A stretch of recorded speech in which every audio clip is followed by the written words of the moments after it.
Okay, so for today's session, we will be covering just a general overview of the brand new RaiderLink platform.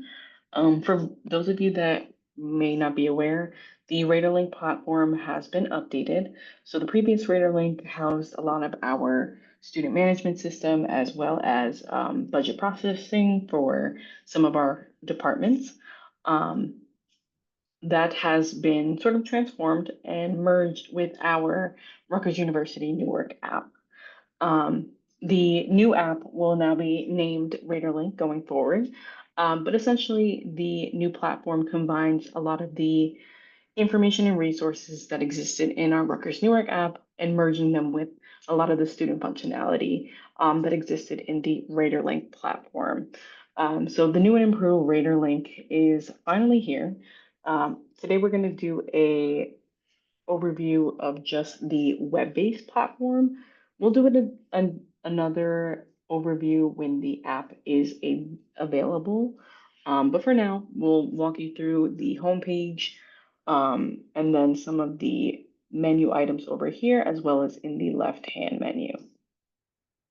So in the front page, you'll see a lot of our RaiderLink branding, and then also a call to action for students to download the new RaiderLink app once it is available.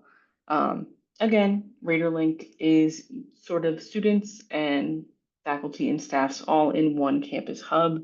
A lot of student information is also available through RaiderLink using everyone's unique SSO login. Students can see their schedule, their course schedule, and things like that. So there's a lot more personalization features when it comes to the new and improved RaiderLink. Down here we have upcoming events. This is our sort of event slider feature. So right now we have our weeks of welcome events already imported into the system. But as students are onboarded into the new platform, you'll see a lot of student org events also populate in this area. So lower down here, you'll see a My Schedule widget as well as a overview for new users. This will likely be updated with some of our RaiderLink branded items, but for now, it is a general overview for new users that is provided to us by our vendor, which is Campus Groups.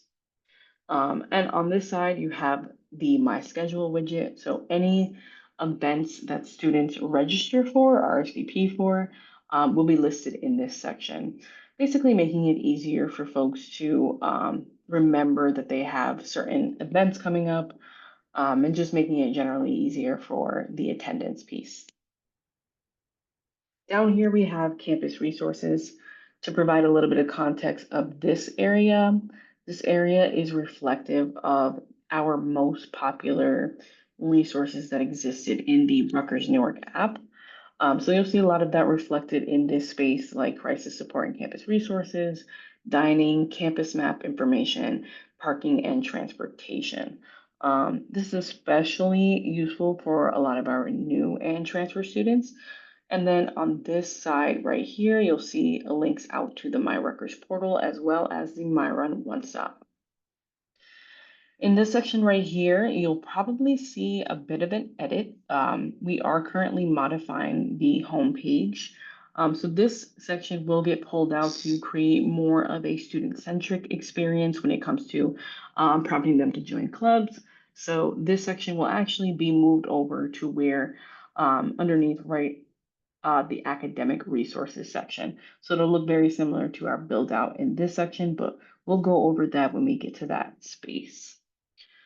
So this is just the homepage for now. Obviously, there'll be some tweaks that will be made before the official fall 2025 launch, but this is just a general overview of the page. So on the side menu here, we have the directory. So all students, faculty, and staff have been added to the platform and should be able to populate in this section. And then, of course, in this section, we also have filters. So if you want to filter the list by students, graduate students, staff, faculty, you can do so here.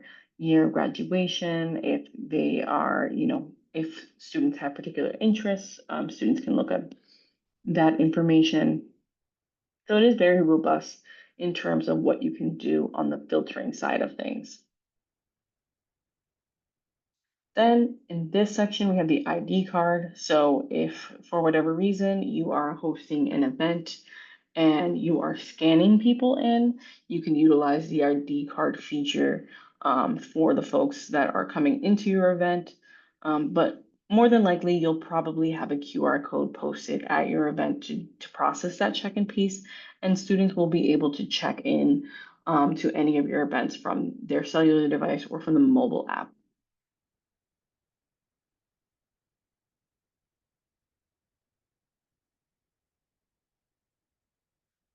So let's jump up to the community feed. So this section is very similar to our Rutgers Newark community channel that existed before called the Are You Involved channel. So this space is dedicated for really students to connect with one another, introduce themselves, ask questions related to any sort of campus functionality, and that space generally from the Rutgers Newark app created a lot of community for students that was exclusive to the Rutgers University Newark environment. Um, so we've carried that feature over into RaiderLink so that students can feel comfortable connecting with one another in the feed space. Um, if you are utilizing the feed space to, let's say, promote an upcoming event to students or any kind of information that you want to share out, the widgets that exist here are very self-explanatory. You can type in any information, upload a photo, upload a document, include a link, or include any videos. You can also schedule posts out. So if you want to schedule something at a later date or limit who you share with, you can also do so from this section. Also, at the top of your page, if you are involved in a particular group as a student, you'll see the group items populate at the top of your page, just to align with the student interests. Navigating over to the group section, we have all of our groups listed in this section.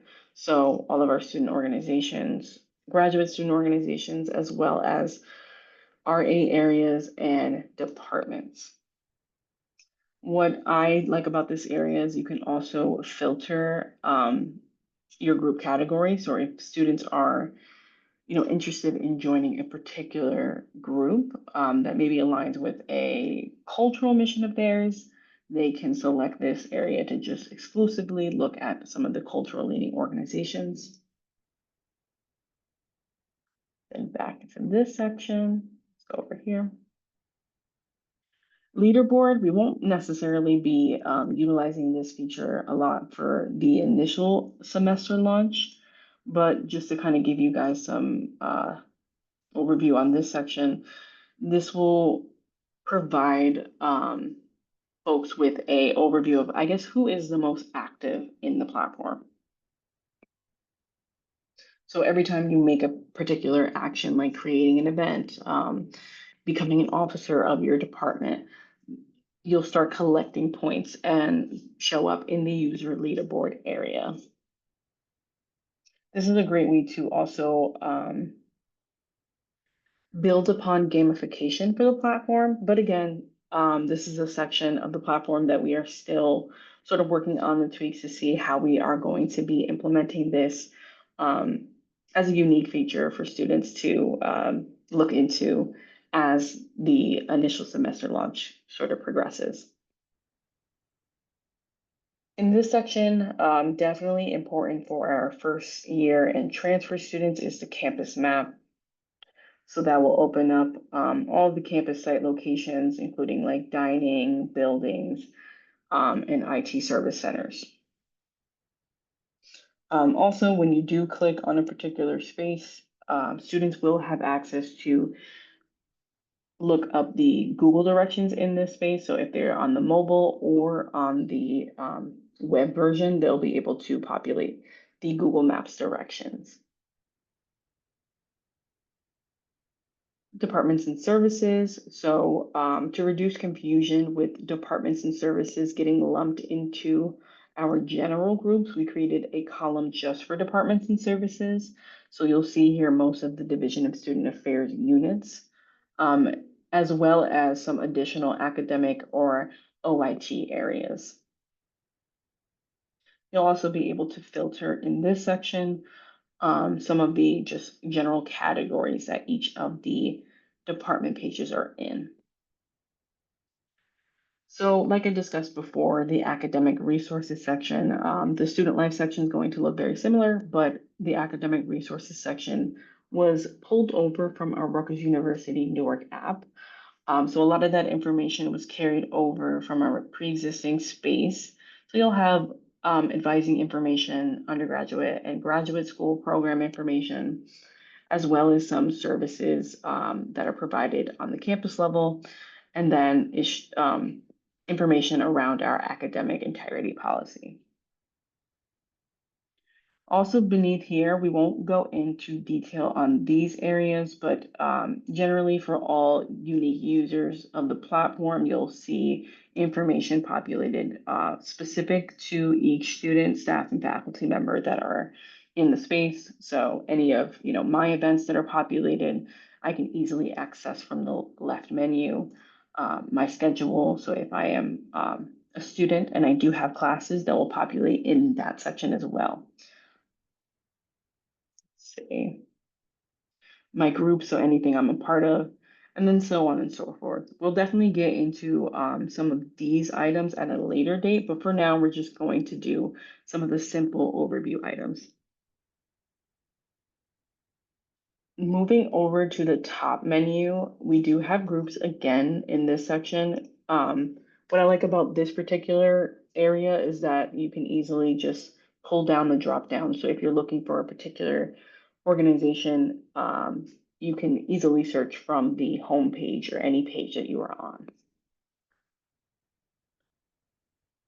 And then the events page does allow for a lot more customization when it comes to what students are really looking for. So obviously you can see any upcoming events, any past events. You can make it specific to a particular group. Again, group types. So if you just want to see student organization events or department events, they can filter it like that as well. And then category tags. So you can combine category tags. So if you want both a academic and a campus life type of event to populate, you could do the and symbol. And then in this section, you should be able to see specific event types. It's very similar to the category tags, but a little bit more specific to event framework. So you'll see a lot of different options, and these options are also available to assign to events that you create in the system. And then event tags does allow you to have a little bit more specific information around your event. So if your event has free food and free stuff, or it's SOIS point eligible, students will be able to toggle any of these tags to see the specific events that they're looking for. Location type, so anything off campus, on campus, or online is in this area. And then of course, any sort of date range that students would prefer to use in this section, they can utilize this space. Opening up the events calendar, you can also have a different way of looking at things. So I like to kind of look at things from a month view just to kind of see the general layout of what my calendar looks like, but also what all of the events in the system look like. So as more events are added from departments and from student orgs, the space will be populated much more when it comes to the events that are listed, but it's a nice space to look at to just get a general assessment of what's happening on campus.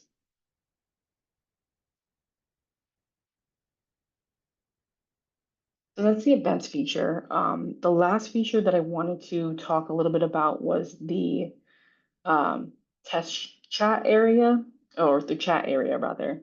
So if you are looking to start a conversation with somebody in the platform, both on the website as well as the app side, you can do so from this space. All you would need to really do is type in the user's name. Let's see if I can type my own name. Maybe not. So let me just, awesome. So if I wanted to, communicate with an individual in particular, I could do so in this section. And then once you click on this arrow, it'll trigger the conversation to start. To just look at this section as well, we made a test of the group chat feature. So in this section, you can add multiple names to create a group chat. And then once the group chat is created, you can modify its settings. So you can name the group chat in any particular way that you want, disable notifications, or make your chat a little bit more private in your area. Also on this end, you can add any participants at any time or delete any participants. You can also make participants an admin. So if you want somebody to have a little bit more control over, who's added into your group, you can assign them as an admin to that particular group chat.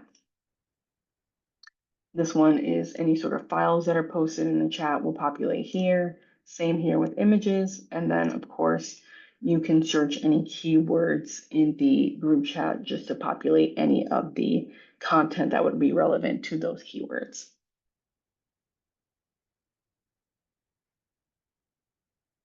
And that is pretty much it for the general overview of the platform.